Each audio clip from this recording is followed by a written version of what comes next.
வணக்கம். செல்வகுமாரின் உலக தமிழர்களுக்கான சர்வதேச வானிலை ஆய்வறிக்கை 2025 ஏப்ரல் 19 சனிக்கிழமை இந்திய நேரப்படி அதிகாலை பதிவு செய்யப்படும் ஆய்வறிக்கை. முதல்ல அமெரிக்காவை பார்ப்போம். நேற்றைக்கு அறிவித்ததுதான், அமெரிக்காவில் கனடா எல்லையோரம் நுழையும் பனி புயல் அமெரிக்காவில் நுழையும் பொழுது இருகாற்று இணைவை ஏற்படுத்தி கடும் சூறை காற்றுடன் கடும் இடி மின்னலுடன் அமெரிக்காவில் மழைப்பொழிவை கொடுக்கிறது. அடுத்தடுத்த நிகழ்வு வாரத்திற்கு 2 வீதம் வந்து கொண்டிருக்குன்னு சொன்னோம். இப்போ அடுத்த நிகழ்வு நேற்றைக்கு தொடங்கிய நிலையில் இன்றைக்கு தீவிரமடைந்திருக்கிறது. ஓயாத இடி மின்னல் ஒட்டுமொத்த அமெரிக்காவோட மத்திய மாகாணங்கள். இப்பொழுது எங்கே அந்த நிகழ்வு இருக்குன்னு பார்த்தீங்கன்னா, அமெரிக்காவோட மத்திய மாகாணங்களில் குறிப்பாக டெக்சாஸ் மாகாணம் தொடங்கி தற்பொழுது இருக்கக்கூடிய அமைப்பு இருக்கிற இடம் ஓக்லஹோமா, டெக்சாஸ், அதனை தாண்டி அது வரக்கூடிய லூசியானா மாகாணத்தில் நுழைய போகிறது. அடுத்தது பார்த்தீங்கன்னா மிசௌரி மாகாணத்தில் ஏற்கனவே மழை பொழிஞ்சிருக்குது. இல்லினியஸ், அங்கிருந்து அப்படியே இந்தியானாவை தாண்டி ஒட்டுமொத்த கிழக்கு பகுதிக்கு வந்து, அதாவது Mississippi, Louisiana, Alabama, Georgia, Carolina, South Carolina, Florida வரைக்கும் வந்து மழைப்பொழிவை கொடுக்கும். இதில் வரும் வழியில் கனடா எல்லையோரமே தீவிரமடைந்திருக்கூடியது. நியூயார்க், வாஷிங்டனுக்கு கூட வெர்ஜீனியா பீச் எல்லாம் கனமழைப்பொழிவை கொடுக்க போகிறது வரக்கூடிய நாட்களில். அமெரிக்காவில் ஓயாத இயற்கை இடையூறு, ஆனால் பாதிப்பு அதிகம்தான். ஆனால் வெளியில் வருவது அவ்வளவா தெரியல. ஆனால் மிக மோசமான பாதிப்பு இடிமின்னல் பாதிப்பு, சூறை காற்று பாதிப்பு. தொடர்ச்சியாக இந்த நிகழ்வு 22, 23ஆம் தேதி தீவிரமடைந்து அது அட்லாண்டிக் பெருங்கடலோடு நகர்ந்தாலும் அடுத்த நிகழ்வும் 24ஆம் தேதி இன்னொன்று உருவாயிடும். அதுவும் அதே மாகாணங்கள். வாரத்துக்கு 2ங்க. இன்றைக்கு தேதி 19 ஆயிடுச்சு. 27ஆம் தேதிக்குள்ளறையே 2 நிகழ்வு வந்துடுது. 27ஆம் தேதி இன்னொன்று வந்துடுது 27ஆம் தேதி. ஆகவே இந்த மாதம் 30ஆம் தேதிக்குள்ள 4 நிகழ்வு இருக்கு. 10 நாளில் 4 நிகழ்வுன்னு சொல்லலாம். கடுமையான ஒரு வலிமையான இடிமின்னலுடன் கூடிய மழைப்பொழிவு அமெரிக்காவிற்கு காத்திருக்கிறது. சரி, அமெரிக்காவோடு இணைந்திருக்கக்கூடிய இந்த மெக்சிகோவுக்கும் அதற்கு தெற்கே இருக்கக்கூடிய எல்லா கரிபியன் கடல் பகுதிகளுக்கு எல்லாமே அதிகமான இடிமின்னல் மழைப்பொழிவு கொடுத்து வருகிறது. இதில் தென் அமெரிக்கா கண்டத்தை பார்த்தீங்கன்னா கடுமையான இடி, அதாவது ஓயாத இடி, கண்களை குருடாக்கும், காதை செவிடாக்கும் கொலம்பியா இடிமின்னல். கொலம்பியாவோட பசிபிக் பெருங்கடல் ஓரம் கடுமையான இடிமின்னல், காற்று குவிதல், இரு காற்று இணைவு நடந்துகிட்டு இருக்கு. தெற்கிருந்து வரும் காற்றும் வடக்கிலிருந்து வரக்கூடிய காற்றும் கொலம்பியா கடலோரம் தான். கொலம்பியா ஈக்குவடார் கடலோரத்தில் சந்திப்பை ஏற்படுத்துது. பெரு, கொலம்பியா, ஈக்குவடார் கடலோரத்தில். வெனிசுலா கூட அவ்வளவு இல்லை. வெனிசுலாக்குள்ள தரைப்பகுதியில் குறைவாக இருக்கு. கொலம்பியா, பெரு, ஈக்குவடார் இந்த கடலோர பகுதி, குறிப்பாக ஈக்குவடாரை ஒட்டிய கொலம்பியா கடலோர பகுதி அதிகமான இடிமின்னல். அதே போல பொலிவியா, பிரேசில் மற்றும் ஒட்டுமொத்த அர்ஜென்டினா, சிலி எல்லாமே தென் அமெரிக்காவோட பராகுவே, உருகுவே எல்லா நாடுகளுமே இடி மழைப்பொழிவு தீவிரமாக இருக்கிறது. கோடை மழைப்பொழிவு தீவிரமாக இருக்கிறது. தொடர்ந்து இது பருவமழை போலவே கொடுத்து கொண்டிருக்கிற நிலையில் பருவமழையும் தொடங்க போகுது. இந்த இடத்துல ஏற்கனவே தென் அமெரிக்காவோட தெற்கு பகுதியிலெல்லாம் பருவமழை தொடங்கி இருக்கிறது. தென்கோடியில் பருவமழை நிறைவடையும் நேரத்தில் மத்திய பகுதியில் பருவமழை தொடங்கியிருக்கு. இதில் வடக்கு பகுதியில் பருவமழை தொடங்க போகுது. பருவமழை போலவே இடிமழை, கோடை மழை பொழிந்து வருகிற நிலையில் பருவமழை இதை விட எப்படி இருக்கும் அப்படிங்கிறது நீங்கள் உங்களுடைய முடிவுக்கு விட்டுடுறேன். கடுமையான மழை இருக்குது தென் அமெரிக்க நாடுகளில். அடுத்தது பார்த்தீங்கன்னா ஆப்பிரிக்காவுக்கு முன்னாடி ஐரோப்பா பார்த்துருவோம். ஐரோப்பா பார்த்தீங்கன்னா இந்த கனடாவில் இருந்து அமெரிக்கா வழியாக வரக்கூடிய எல்லா நிகழ்வுமே அட்லாண்டிக் பெருங்கடலில் இறங்கி அப்படியே ஐரோப்பா கண்டத்தை போய் நோக்கி தான் போகும். இதில் ஒரு சில கிரீன்லாந்து நோக்கி போகும். ஒரு சில நார்வே டென்மார்க் நோக்கி போகும். அது போகும் வழியில் அயர்லாந்து யூகே டச் பண்ணிட்டு போகும். அப்போ அயர்லாந்து யூகேக்கும் மழைப்பொழிவை கொடுக்கும். பனிப்பொழிவு, திடீரென்று உறைபனி, திடீரென்று மழைப்பொழிவு எல்லாம் அயர்லாந்துக்கும் யூகேக்கும் கொடுத்து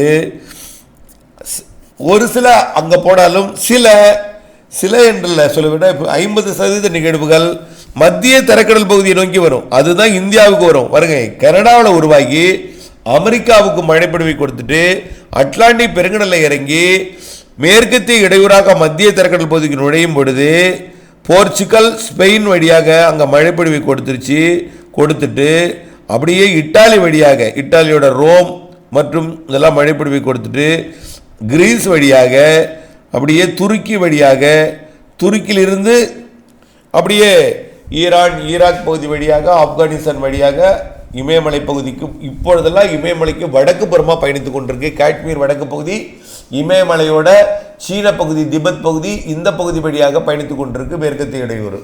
காரணம், தமிழ்நாட்டிலிருந்து இமயமலை வரைக்கும் வட இந்திய நிலப்பகுதிகளில் குறைந்த அழுத்தம் இருக்குது, வங்கக்கடலில் உயர் அழுத்தம் இருக்குது, தரைப்பகுதியில் இருக்கக்கூடிய குறைந்த அழுத்தம் மழைப்பொழிவை ஏற்படுத்துகிறது. டெல்லிக்கும் காஷ்மீருக்கும் இதில் கடும் இடிமின்னல் மழைப்பொழிவை வேற ஏற்படுத்துகிறது அனைத்து மாநிலங்களுக்கும். இந்த நிலையில் மேற்கத்திய இடையூறு, இந்தியாவிற்கு மழைப்பொழிவை கொடுக்கக்கூடிய மேற்கத்திய இடையூரோட வழித்தடம் இதுவாக இருக்கிறது. அடுத்தது பார்த்தீங்கன்னா ஐரோப்பா கண்டத்தை பார்ப்போம். ஆப்பிரிக்காவை பொறுத்த வரைக்கும் தொடர்ந்து ஆப்பிரிக்காவிற்கு தெற்கு பகுதியில் மழைக்காலம் முடிந்து குளிர்காலம் தொடங்கியிருக்கு. இதில் அதாவது மொசாம்பிக்கு வடக்கக்கூடிய ஜாம்பியா, மேலும் டான்சானியா, காங்கோ, அங்கோலா மற்றும் கென்யா, உகாண்டா, சூடான், எத்தியோப்பியா இந்த பகுதிக்கு, அதே போல் அதனை ஒட்டியுள்ள பகுதிகள் எல்லாமே உகாண்டா சுற்றுவட்டார பகுதிகளில் தற்பொழுது இடிமழைப்பிடிப்பு, கோடை மழைப்பிடிப்பு தொடங்கி தொடர்ந்தாக பருவமழையும் தொடங்கியிருக்கு. பருவமழையும் தொடங்க போகுது. ஏனென்றால் இப்போ சூரியன் குத்துக்கதிர் வடக்கே வந்து விட்டது. அதாவது இந்திய தீபகற்பத்தில் தற்பொழுது தமிழ்நாட்டின் வழியாக பயணித்து கொண்டிருக்கு. அப்போ தமிழ்நாட்டின் வழியாக பயணிக்கிறதுனா சோமாலியாவுக்கு இடையில் ஏடன் வளைகுடா வழியாக பயணிக்கும் சூரியன் குத்துக்கதிர். அப்போ சூரியன் குத்துக்கதிர் வடக்கே போய்விட்டது. அதனால பருவமழை தொடங்கிவிட்டது. ஆப்பிரிக்காவோட உகாண்டா உள்ளிட்ட பகுதிகளுக்கு கோடை மழை தான் இப்போ பருவமழை தொடங்க போகுது. 2 பருவமழை காலம் வரும், 2 கோடை மழை காலம் வரும் உகாண்டா உள்ளிட்ட ஆப்பிரிக்கா பகுதிகளுக்கு. இப்போ சூரியன் குத்துக்கதிர் விலகி இருக்கிற காரணத்தினால இப்போ பருவமழை தொடங்கியிருக்கு. கோடை மழை ஏற்கனவே பொழிந்தது. கோடை மழை இப்பொழுது பொழிந்து கொண்டிருக்கு. பருவமழை தீவிரமடைய போகுது. இது வடக்கே போனதுக்கப்புறம் குளிர்காலம் வரும். பிறகு வடக்கிருந்து தெற்கு நோக்கி வரும்போது கோடை காலம் வரும். பிறகு மழைக்காலம் வரும். 2 மழைக்காலம், 2 கோடை காலம் வரும். தமிழ்நாட்டுக்கும் அப்படிப்பட்டது தான். ஆனால் அது மழைப்பொழிவுகள். அடுத்தது நிலநடுக்கோட்டுக்கு தெற்கு பகுதியில் இந்தியாவோட, அதாவது இலங்கைக்கு தெற்கே இந்திய பெருங்கடலில் குமரி கடலுக்கு தெற்கு புறமாக நிலநடுக்கோட்டுக்கு தெற்கே உருவான அந்த காற்று சுழற்சி தொடர்ந்து தீவிரமடைந்து விலகி போயிட்டுருக்கு. நம்ம ஏற்கனவே காற்றை கட்டுப்பாட்டில் எடுத்து வைத்திருக்கோம் அப்படின்னு சொல்லியிருக்கிறோம். அது விலகிடுச்சு. இருந்தாலும் கட்டுப்பாட்டை விட்டு விலகி நம்மளுக்கு இப்போது மாலை நேர காற்று இரவு நேரத்தில் முன்னிரவில் வீசுன்னு சொல்கிறோம். அந்த நிகழ்வானது தற்பொழுது மொரீஷியஸ் மற்றும் ரீயூனியன் பகுதியை நோக்கி நகருது. ஆனால் அங்கே போய் செயலிழந்து மழைப்பொழிவு மட்டும் கொடுக்கும், காற்று பாதிப்பு இல்லாமல். வரக்கூடிய 24, 25ஆம் தேதியில் செயலிழந்து மழைப்பொழிவு மட்டும் கொடுக்கும். ஆக இந்திய பெருங்கடலில் நிகழ்வு செயலிழந்தும் ரீயூனியன் மொரீஷியஸுக்கு மழைப்பொழிவு மட்டும். அடுத்தபடியாக ஆஸ்திரேலியாவை பார்ப்போம். ஆஸ்திரேலியாவை பொறுத்த வரைக்கும் தற்பொழுது வடக்கு ஆஸ்திரேலியாவில் நல்ல ஒரு மழைப்பொழிவை கொடுக்கக்கூடிய காற்று சுழற்சி 2 நீடிக்குது. குயின்லாந்துலேயும் இருக்குது, அதே போல் வடக்கு ஆஸ்திரேலியாவோட கடலோர பகுதியிலையும் இருக்குது. இது 2மே செயலிழந்து உள்ளே நுழையும். மழைப்பொழிவை மட்டும் காற்று பாதிப்பு இல்லாமல் கொடுக்கும். அது குயின்லாந்து மாகாணத்திலேருந்து நாட்டெடுத்து வரைக்கும் அங்கிருந்து அது வடக்கு ஓரமாகவே மழைப்பொழிவை கொடுத்து செயலிழந்து போயிடும். அதுவும் 2 வடக்கு ஓரம் தான். அது எந்த மாகாணமாக இருந்தாலும் ஆஸ்திரேலியாவோட வடக்கு ஓரத்தில் மழைப்பொழிவை கொடுத்து செயலிழந்துடும். அதனால் ஆஸ்திரேலியாவுக்கு ஒரு பெரிய மழை இல்லை. இருந்தாலும் தற்பொழுது நியூசிலாந்து பகுதிக்கு ஒரு காற்று பாதிப்புடன் கூடிய மழைப்பொழிவு கொடுக்கக்கூடிய நிகழ்வு போயிட்டு இருக்கு. ஆனால் பெரிய காற்று பாதிப்பு இல்லை. நியூசிலாந்து பகுதிக்கு காற்றோட கூடிய மழைப்பொழிவு கொடுக்கக்கூடிய நிகழ்வு வந்துட்டு இருக்கு. அது இன்றைக்கு 19ஆம் தேதி சனிக்கிழமை, நியூசிலாந்து ஞாயிற்றுக்கு 20ஆம் தேதி ஞாயிற்றுக்கிழமை 2 நாளும் நியூசிலாந்துக்கு கனமழைப்பொழிவு கொடுக்க போது.